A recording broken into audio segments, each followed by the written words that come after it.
I should have known the job was too good to be true. A night guard position with no prior experience. Required flexible hours and decent pay. It sounded like a dream until I showed up for my first shift. The building loomed in front of me, a hulking glass and steel structure surrounded by nothing but empty parking lots. The air felt heavy, and I couldn't shake the feeling that I was being watched. As I walked through the front doors, the manager greeted me in the lobby. He was pale and fidgety, his tie loosened as though he'd been up for days. "We've had some turnover in this role," he said. His voice clipped. Why, I asked, my unease growing. Instead of answering, he handed me a sheet of paper with a list of rules typed in bold. 1. Check the cameras every 15 minutes. 2. Never open the front door, no matter who knocks. 3. If you hear whistling, turn off the lights and hide. 4. At 3:33 a.m., avoid looking at the monitors for exactly 1 minute. Follow these, and you'll be fine, he said. I frowned. This can't be serious. He looked at me, his expression stone cold. It is. Don't break the rules. The tension in his voice left no room for argument. I didn't know what I was walking into, but I knew one thing: this wasn't going to be a normal night. The office felt colder than it should have as I walked through the empty halls, the fluorescent lights humming faintly above me. The manager had left without another word, his rushed footsteps echoing until the sound faded completely. I was alone now. The security room was tucked in the back of the building, a small, windowless space crammed with outdated monitors, a desk, and a lone chair. The screens displayed a grainy feed of various parts of the building: the lobby, a few hallways, the stairwell, and the parking lot. Everything looked still, unnervingly so. I settled into the chair, letting out a shaky breath. Easy money, I muttered, trying to convince myself. I checked the cameras, just like the rules said. Everything was clear. The lobby was empty, the parking lot deserted, and the hallways stretched eerily long under the harsh glow of overhead lights. Still, I couldn't shake the uneasy feeling curling in my stomach. 15 minutes passed without incident. Then another 15. By midnight, I was feeling more annoyed than scared. Whoever made those rules had clearly overhyped the danger. And then I heard it. A knock. It was faint at first, almost imperceptible. I paused, my hand hovering over the keyboard, listening. Another knock came, louder this time. It was coming from the front door. The second rule flashed in my mind: never open the front door, no matter who knocks. I leaned toward the monitor displaying the lobby feed. The camera was angled toward the glass doors, and I squinted at the screen, trying to make out who or what was knocking. There was someone standing there. It was a man in a security uniform identical to mine. His back was turned to the camera, but something about his posture made my skin crawl. His head was tilted at an unnatural angle, and he wasn't moving, just standing perfectly still. I swallowed hard, my heart hammering in my chest. What the hell, I muttered. The man knocked again, this time more forcefully. The sound echoed through the empty halls, louder than it should have been. Against my better judgment, I grabbed my flashlight and crept toward the lobby. When I reached the doors, I stopped. My breath fogged up the glass as I peered outside, careful to keep my distance. The man turned. His face was pale, almost gray, and his eyes were wide and empty, like someone had scrubbed away the irises. His mouth was stretched into a grin that was far too wide, revealing rows of teeth that seemed too sharp.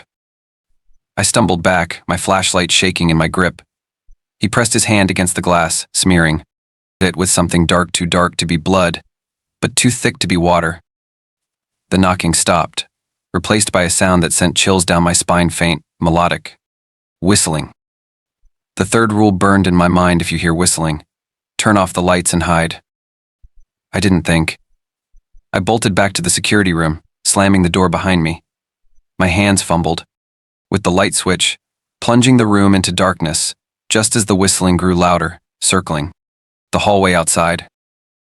I crouched under the desk, holding my breath, my heart pounding so loudly I was sure it would give me away. The whistling stopped, and for a moment, the silence was worse. Then, slow, deliberate footsteps echoed just outside the security room door. I stayed under the desk, clutching the edge of the metal frame like it was a lifeline. The footsteps outside the door were slow, deliberate, and impossibly loud, echoing in the silence. Whoever or whatever was out there wasn't in a hurry. It was pacing back and forth, as though waiting for me to make a mistake. I clenched my jaw, willing my breathing to stay quiet, but every exhale felt like a roar in the field, oppressive stillness. The rule was clear: turn off the lights and hide. I'd followed it to the letter. And yet the thing outside didn't seem to be leaving. The whistling began again, softer this time, almost playful. It was a tune I didn't recognize, but it wormed its way into my brain, looping over and over like it was trying to lure me out. My gaze flicked to the monitors.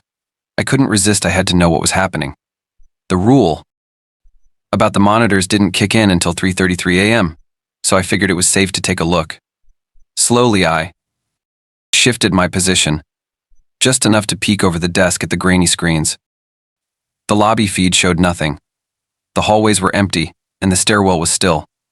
But when I switched to the camera outside the security room, my blood ran cold. The man in the uniform was standing just outside the door. His back was to the camera, but his head was tilted at that impossible angle again, as though he was listening to something I couldn't hear.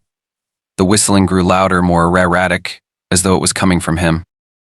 I bit down hard on my lip to keep from crying out as his hand reached for the doorknob. The handle jiggled once, twice, then stopped. I froze, my heart pounding in my chest. The whistling stopped too, and for a moment there was nothing but silence. Then his head snapped toward the camera. The movement was so sudden, so unnatural, that I instinctively ducked back under the desk. My pulse was racing, my mind screaming at me to stay hidden, but I couldn't shake the feeling that he knew I was there. The footsteps started again, this time moving away from the door. I stayed frozen in place, listening, as they faded into the distance. Slowly, I dared to glance at the monitors again. This time, he wasn't on the screen. The hallway outside was empty, and the camera feed showed no sign of him. The knot in my stomach didn't loosen. If anything, it tightened. I tried to convince myself it was over, that I'd followed the rules and made it through. But as I sat there, trembling in the dark, the fourth rule came crashing back into my mind at 3:33 a.m. Avoid looking at the monitors for exactly 1 minute. I glanced at the clock. 3:29 a.m. My stomach dropped as I realized I had only minutes before I had to make another choice one. That could mean the difference between surviving the night or becoming whatever the rules were trying to protect me from. I couldn't tear my eyes from the clock. Each second ticked by slower than the last, every tiny movement of the hands pulling me closer to 3:33 a.m. The rules didn't say why I couldn't look at the monitors, but after what I'd already seen, I wasn't about to test them. My hands shook as I reset the flashlight on the desk, its beam pointed uselessly at the floor. 3:32 a.m. I huddled under the desk, my knees pressed to my chest, and forced myself to count down from 60 in my head. "You've got this," I whispered, the words hollow even to me. "It's just 1 minute." The clock ticked over. 3:33 a.m. I squeezed my eyes shut, gripping the edge of the desk so tightly my knuckles turned white. 4. The first few seconds, everything was quiet. Then the monitors buzzed. The sound wasn't loud, but it crawled into my ears like static, growing sharper with every second. I tried to block it out, but the noise was relentless, rising to an unbearable pitch. "Don't look," I muttered to myself. My eyes stayed shut, my breath coming in shallow gasps. And then I heard the voice. "Jake."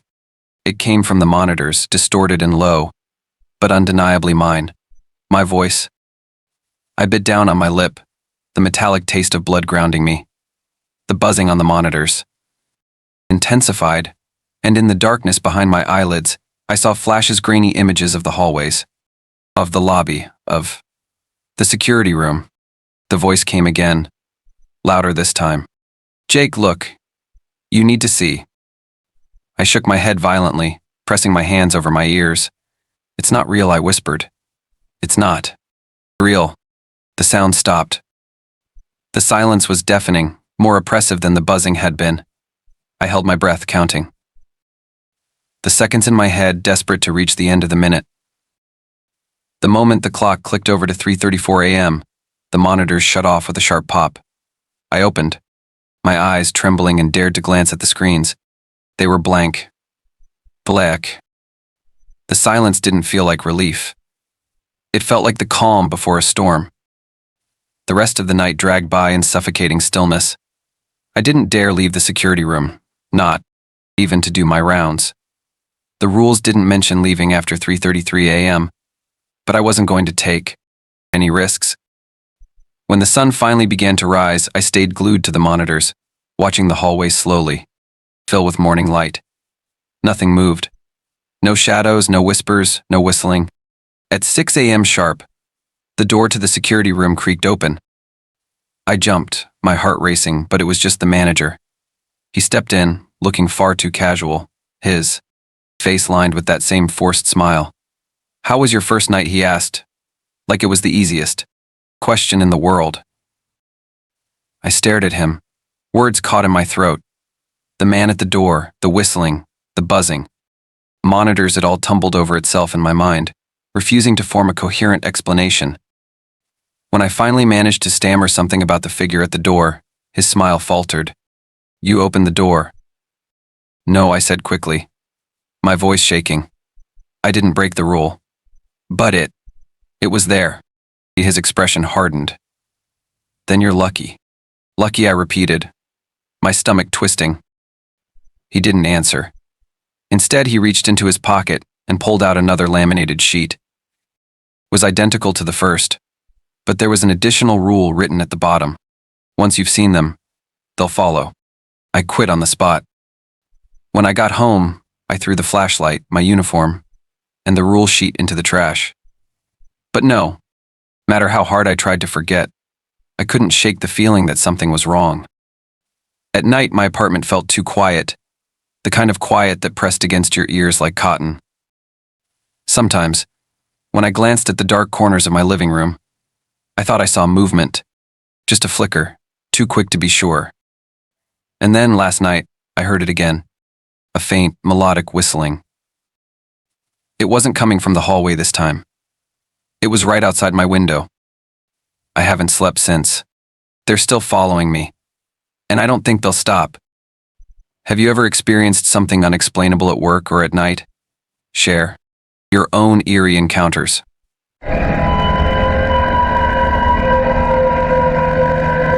The red door was the first thing I noticed about the boarding house. It stood at the far end of the hallway, its paint faded and peeling, as though the rest of the house had been tiptoeing around it for years.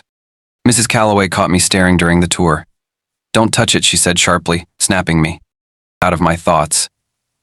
What's behind it, I asked, half joking. A secret treasure. Her expression darkened. It doesn't matter. Just don't open it. She didn't need to say more, the tone of her voice said it all. The rules were taped to the wall of my room, simple and strange. 1. Lock your doors at night. 2. Don't leave food out. 3. Never open the red door. Most of the list seemed practical enough except for the last one. It was almost laughable how ominous it sounded. Who cared about a door? I figured it was probably just an unused room, or maybe there was something embarrassing behind it, like broken furniture or mold. Still, as I settled in that first night, I couldn't shake the feeling that Mrs. Calloway was hiding something. The house creaked and groaned like it had a life of its own, and every time I heard a noise, my mind wandered back to the red door. It was just a door. But even then, I couldn't stop wondering what was on the other side. The first night in the boarding house was uneventful. The bed was lumpy, the sheets smelled faintly of mothballs, and the constant groaning of the old pipes made it hard to sleep. Still, I managed to doze off eventually. When morning came, I had almost forgotten about the red door. I went about my day unpacking my things and settling into the routine of my new space. But by the second night, the house didn't feel quite as welcoming. I was lying in bed, scrolling through my phone when I heard it. At first it was so faint I thought it was just the wind rattling the windows. But as I sat up and listened, it came again, soft, deliberate knocking. It wasn't coming from my door. I slipped out of bed, shivering slightly as my bare feet hit the cold wooden floor. The knocking was faint but rhythmic, echoing down the hallway. My first thought was Mrs. Calloway, but the sound was too far away to be her room. I grabbed my phone and stepped into the hall. The knocking grew louder as I walked toward the far end of the corridor. The red door. Of course it was the red door. I stopped a few feet away, my heart thudding in my chest. The paint looked more faded in the dim light, its surface cracked and splintered. The knocking stopped, and for a moment I thought maybe I'd imagined it. But then it came again. Louder this time, sharper, like someone or something was demanding to be let out. I stepped closer, my hand hovering over the doorknob. The rule flashed in my mind, never open. The red door. Don't even touch it. But it was just a door. How bad could it really be? My fingers brushed the cold metal of the knob. The knocking stopped immediately, replaced by an eerie silence that pressed against my ears. I stood there, frozen, waiting for something, anything to happen. When nothing did, I let out a shaky laugh and pulled my hand back. "Get a grip," I muttered, turning to head back to my room. But as I walked away, I felt it. A faint, almost imperceptible vibration under my feet, like the house itself was holding its breath. I glanced over my shoulder. The red door stood perfectly still, but I couldn't shake the feeling that something behind it was watching me. That night I barely slept, and when I finally drifted off, I dreamed of shadows spilling out from beneath the red door, crawling toward me with slow, deliberate intent. The next morning, the air in the house felt heavier, like it was pressing down on me from all sides. I told myself it was nothing, just nerves after a restless night, but every time I passed the red door on my way to the kitchen or bathroom, I felt it. It wasn't the knocking this time. It was something else, an almost imperceptible pull, like the door wanted me to come closer. Mrs. Calloway must have noticed my unease, because as I sat at the kitchen table, nursing a lukewarm cup of coffee, she cleared her throat. "You didn't touch it, did you?" she asked suddenly. Her voice was calm, but the way her hand trembled slightly as she stirred her tea made my heart skip a beat. What I said, playing dumb. "The door? No, of course not." Her sharp gaze pinned me to the spot, and for a moment I thought she might call me out. But then, she looked away, her expression darkening. "Good," she muttered, more to herself than to me. "Because once you do, it knows you're there." I wanted to laugh it off, but her words stayed with me all day. That night, I climbed into bed, determined to get some real sleep. But as soon as I turned off the lights, the knocking started again. It was louder this time, and the rhythm was different, faster, more insistent. My heart pounded as I lay there, trying to will it away. But it didn't stop. Finally, I threw the covers off and stepped into the hallway. The red door seemed darker than before, its chipped paint almost black in the dim light. The knocking grew louder as I approached, the sound echoing down the corridor like it was coming from inside my head. "Who's there?" I whispered, my voice trembling. The knocking stopped. For a moment, the silence was almost worse. I stood frozen, my eyes locked on the door, waiting for something, anything to happen. Then the knob turned. I stumbled back, barely suppressing a scream. The door didn't open, but the knob twisted slowly, as if someone on the other side was testing it. My stomach churned, and every instinct screamed at me to run. But I didn't. Instead, I stepped closer. My hand reached out almost on its own, brushing against the cold chipped surface of the door. The vibration I'd felt the night before was stronger now, pulsing through my fingertips like a heartbeat. "Stop it," I whispered, more to myself than whatever was behind the door. The knocking started again, more violent this time, shaking the entire frame. I stumbled backward, my chest heaving, and bolted back to my room. I locked the door and sat on the bed, staring at the hallway through the gap under my door. Shadows shifted unnaturally, stretching and curling as if they were alive. The knocking didn't stop for hours. It followed me into my dreams, the sound hammering in my skull, until I woke up drenched in sweat. When morning came, the house was silent again. But the red door was open just a crack, and something dark was waiting on the other side. I stared at the red door from the safety of my room, my heart pounding as I tried to convince myself it wasn't real. But the faint light from the hallway revealed the truth. The door wasn't just ajar, it was open enough to see the deep, suffocating darkness beyond it. Mrs. Calloway's warning echoed in my mind: once you touch it, it knows you're there. I wanted to run. I wanted to grab my things and leave the house behind, but something kept me rooted in place.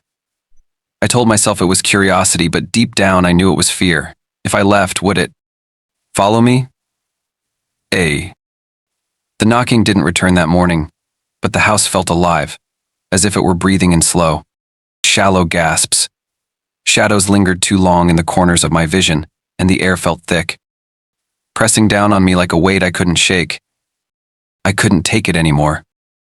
That night, just after the sun had set, I made my decision. I grabbed a flashlight, stuffed my phone into my pocket, and stood in the hallway, staring at the red door. "Let's get this over with," I whispered, though my voice was barely audible over the sound of my own heartbeat. The door stood perfectly still, the crack of darkness almost inviting. I reached out, hesitating as my fingers brushed the edge. A faint vibration hummed beneath my fingertips, like a barely audible growl. This time I didn't stop. The door creaked open, the sound like bones grinding against each other. The darkness inside wasn't just black, it was oppressive, a void that seemed to pull at the edges of my vision. My flashlight flickered as I shone it into the room, the beam cutting through the shadows to reveal nothing. It was empty. But as I stepped closer, something stepped out of the darkness. It was me. That was me. No, not me, something wearing my face. Its eyes were hollow, pits of endless black that seemed to suck in the light around them. Its grin stretched too wide, splitting its face unnaturally. "Welcome," it said, its voice a low rasp that was both mine and not mine. I stumbled backward, the flashlight slipping from my grip and rolling across the floor. The beam illuminated the thing for just a moment longer before the shadows swallowed it again. I don't remember running back to my room, but I must have, because the next thing I knew I was sitting on the floor with my back pressed against the door. My chest heaved and every nerve in. My body screamed for me to leave the house, but my legs refused to move. Then the knocking started again. It wasn't coming from the hallway this time. It was inside my room. I bolted upright, staring at the walls as the sound echoed around me. My breath caught in my throat. As I turned toward the closet, the door rattled violently, the knocks growing louder and more frantic. "Stop it," I screamed. But the knocking only intensified. And then, as suddenly as it had started, it stopped. The silence was worse. I leaned against the far wall, clutching the flashlight like a weapon, and stared at the closet door. Could feel it watching me, its presence a heavy, suffocating weight. The next morning, I packed my things and left without a word to Mrs. Calloway. I didn't care about my deposit or her questions, I just needed to get away. But the knocking didn't stay behind. It followed me. Guys. At my new apartment, it started the first night. A soft, rhythmic tapping at my bedroom door. Then, the closet. Then the windows. Everywhere I go, the knocking finds me. And in my dreams, I see it, the thing wearing my face. Its grin impossibly wide. Last night, I woke up to find my bedroom door ajar. The knocking won't stop. And now, I'm starting to think it's waiting for me to open the door again. Have you ever experienced something unexplainable or eerie in your home? Share your own chilling stories. Blackwood Academy was supposed to be a new beginning. At least that's what Mom said when she hugged me goodbye and sent me off with my suitcase and a strained smile. You'll do fine, honey. It's a great school. But as I stood in the shadow of its towering gates, staring up at the imposing stone facade, I wasn't so sure. The place felt like it had been pulled out of another century, dark, looming, and surrounded by trees so thick they blotted out most of the sunlight. Inside, the air was heavy with the smell of old wood and something faintly metallic. The headmistress, a tall woman with a sharp jawline, handed me a booklet. This is the student handbook. I expect you to read it and follow it without question. I flipped it open, scanning the neat list of rules. Most of them were typical: respect your peers, wear your uniform, attend all classes. But at the bottom of the page in bold letters was a set of additional rules. 1. Be in your dorms by 9 p.m. sharp. 2. Never enter the west wing of the school. 3. If you hear bells at night, do not look out your window. What happens if we don't follow them? I asked, half joking. Her eyes narrowed, and her lips pressed into a thin line. Breaking the rules is worse than any punishment we could give you, she said. Take that seriously, Miss Reed. Her words hung heavy in the air, leaving a chill that followed me all the way to my dorm.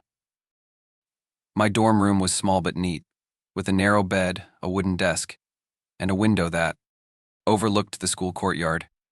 As I unpacked, I kept glancing at the student handbook lying on my desk, its cover dull and unassuming. The rules swirled in my head, their starkness at odds with the otherwise mundane school atmosphere. The first day passed uneventfully. Classes were dull but structured, and most of the students were quiet, if not overly friendly. A few of them nodded at me in the halls, but no one stopped to chat. I noticed, though, how everyone seemed to carry the same nervous energy, like they were always looking over their shoulders.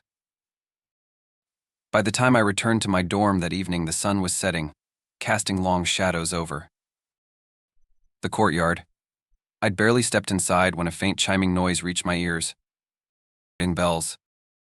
It was soft, almost melodic, and I wouldn't have paid it much attention if not for the rule: if you hear bells at night, do not look out your window.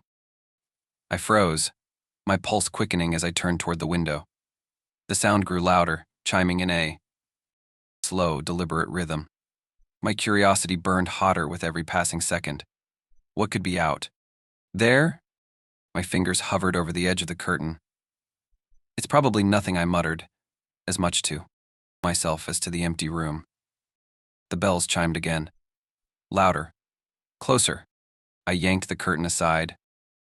The courtyard was bathed in moonlight, its cobblestones glistening faintly. At first, everything seemed normal. But then, in the far corner, I saw them. Figures.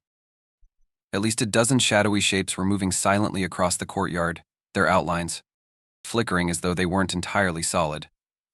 They carried an unnatural stillness with them, the kind that made your skin crawl before your brain even registered danger. One of them stopped.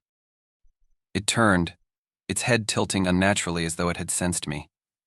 My breath hitched as I locked eyes, or what should have been eyes, with the figure. There was nothing there, just blackness, endless and consuming. A sharp knock at my door broke the trance. I stumbled backward, letting the curtain fall back into place. Emma, a voice called softly from the hallway. Are you in there? I recognized the voice as Clara, a girl I'd met briefly in class that day. My legs felt like jelly as I shuffled to the door and opened it. Her wide eyes darted toward the window before meeting mine. Did you? She started, but stopped herself. You didn't look, did you? I hesitated, unsure of what to say. Her face paled. Just don't, she whispered urgently. Not again. Before I could respond, she turned and hurried down the hallway, leaving me standing there, the sound of the bells still faintly chiming in my ears. Clara's words stuck with me, her panic etched into my mind long after the sound of her footsteps had faded down the hallway. Not again. What did that mean? Had someone else broken the rule? And what happened to them? I tried to sleep, but every time I closed my eyes, I saw the flickering figures in the courtyard. My heart raced as I replayed the moment one of them turned toward me, its endless black gaze boring into me as if it had seen straight through the glass. At some point, I drifted off, only to wake with a start. It was still dark. The dorm was silent except for the occasional creak of the old building settling. Sat up, rubbing my eyes, and froze. The bells were back. This time they were louder, almost deafening, chiming in a rapid, frantic rhythm. My breath caught as I turned toward the window, but I didn't move the curtain. Instead, I clutched the edge of my blanket, every muscle in my body tense. A new sound joined the bells, knocking. It wasn't coming from my door this time. It was faint, rhythmic, and deliberate, coming from the direction of the window. No, I whispered, shaking my head. It's not real. But the knocking continued. Louder. Closer. It wasn't until I heard the sound of something scraping against the glass that I forced myself to move. My feet hit the floor, and I bolted for the door, throwing it open and stumbling into the hallway. Clara was already there, her face pale and her eyes wide. You looked, didn't you? She said, her voice barely above a whisper. I couldn't lie. My trembling hands gave me away. She grabbed my arm, pulling me down the hallway. We have to go. Now. Where are we going? I asked, stumbling to keep up. The West Wing, she said. The West Wing. The second rule. Never enter the West Wing of the school. My steps faltered. We can't go there, I said. It's against the rules. Clara's grip on my arm tightened as she turned to face me, her expression grim. You already broke one rule. It knows you now. The West Wing is the only place it can't follow. I wanted to argue, but the sound of the bells and the scraping glass echoed louder behind us, spurring me forward. We reached the West Wing doors, the old wood creaking as Clara pushed them open. The air beyond was colder, heavier, as though we'd stepped into another world. The hallway stretched before us, dimly lit by flickering sconces, and the walls were lined with old paintings, faces that seemed to watch as we passed. We need to keep moving, Clara said, her voice trembling. Don't look at them too long. I nodded, but my gaze flickered to the nearest painting, drawn by something I couldn't explain. The face was blurred, indistinct, but as I stared, it began to shift, its eyes sharpening into something familiar. My own. Emma, Clara hissed, snapping me out of it. She pulled me forward, and I stumbled after her, my mind racing with questions I didn't dare ask. Behind us, the bells stopped abruptly. The silence was worse. A shadow fell across the hallway, stretching unnaturally long. Whatever had been outside the window was inside now, and it was following us. The West Wing felt endless, the flickering sconces casting shifting shadows across the narrow hallway. Clara's grip on my arm tightened as we moved faster, her breaths coming in sharp, shallow gasps. The air grew colder with every step, and the silence behind us felt alive, heavy with the weight of something watching. What's in here? I whispered, my voice trembling. Clara didn't answer. She just kept pulling me forward, her eyes darting to the paintings that lined the walls. They seemed to shift as we passed, their blurred faces following our movements. Behind us, the shadow grew longer. I could feel its presence, a suffocating weight pressing against my back. The air carried the faint sound of something scraping against the walls, as though the shadow was dragging itself closer. We're almost there, Clara muttered, her voice shaking, almost where I demanded, panic rising in my chest. She didn't answer. At the end of the hallway, a large wooden door came into view. It was different from the others, carved with intricate patterns that seemed to shimmer in the dim light. Clara reached for the handle, hesitating just long enough to glance back at me. This is the only place it can't follow, she said. Once we're inside, don't speak, and don't touch anything. I nodded, swallowing the lump in my throat. She pushed the door open, and we stepped inside. The room was vast and circular, its walls lined with ancient bookshelves. The air felt different. Here, lighter but charged with something unfamiliar. In the center of the room stood a stone pedestal, its surface etched with runes that glowed faintly. Clara hurried to the pedestal, pulling a small leather-bound journal from her jacket. "This is the only way to keep it at bay," she said, flipping through the pages with trembling hands. The door creaked behind us. We turned simultaneously, and my stomach dropped. The shadow was there, just outside the threshold. It didn't cross into the room, but its shape twisted unnaturally, its edges curling like smoke. "Is it going to come in?" I whispered. Clara shook her head, her face pale. "Not yet. But we don't have much time." She began reciting something from the journal, her voice low and hurried. The runes on the pedestal pulsed with light, and the shadow recoiled slightly, its form distorting in the doorway. Then the bells started again. The bells were louder than ever, their sound vibrating through the room like a living thing. Clara's voice faltered, and I saw her hands tremble as she clutched the journal tighter. "What's happening?" I asked, my voice barely audible over the deafening chimes. "They're angry," Clara whispered. "They don't like being kept out." The shadow in the doorway shifted, its form growing darker and more defined. For the first time, I could make out shapes within it, faces, hands, something clawing to break free. "Keep reading," I urged, my voice frantic. Clara's gaze snapped to mine, fear etched into every line of her face. "I'm trying," she hissed, turning back to the journal. The runes pulsed brighter, and the shadow let out a sound that was almost human, a low, guttural wail that sent chills racing down my spine.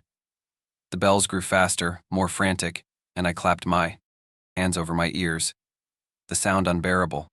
With one final chant, Clara slammed her hand down on the pedestal. The runes flared blindingly, bright, and the shadow let out a deafening scream before vanishing, leaving only the faint echo of the bells behind. For a moment, the room was silent. "We did it," Clara said, her voice trembling with relief. She slumped against the pedestal, her breaths ragged. But as I stared at the door, a sinking feeling settled in my chest. The shadow was gone, but something about the air felt wrong. The door creaked shut on its own, the carvings on its surface shifting into new patterns. Clara noticed it too, her face paling as she stepped back. "What does that mean?" I asked, dread pooling in my stomach. Clara shook her head, her voice barely above a whisper. "The rules have changed." The next morning, everything seemed normal. The West Wing doors were sealed, the hallways quiet, and the bells no longer rang. But the unease lingered. In class, students glanced at me with wary eyes, as though they knew something had happened. Clara sat silently beside me, her face pale and drawn. When I returned to my dorm that night, the student handbook lay open on my desk. My blood ran cold as I noticed a new page at the back, written in the same neat, looping handwriting. The new rules. 1. Be in your dorms by 8 p.m. sharp. 2. Never enter the West Wing again. 3. If the bells ring, do not move. 4. They're always watching. I stared at the page, my hands trembling. Outside, the woods seemed darker than before, their shadows longer. And then I heard it. A faint, rhythmic knocking. It wasn't coming from the window this time. It was coming from inside the room. Have you ever had a place or rules that felt wrong, even if you couldn't explain why? Share your eerie experiences with us.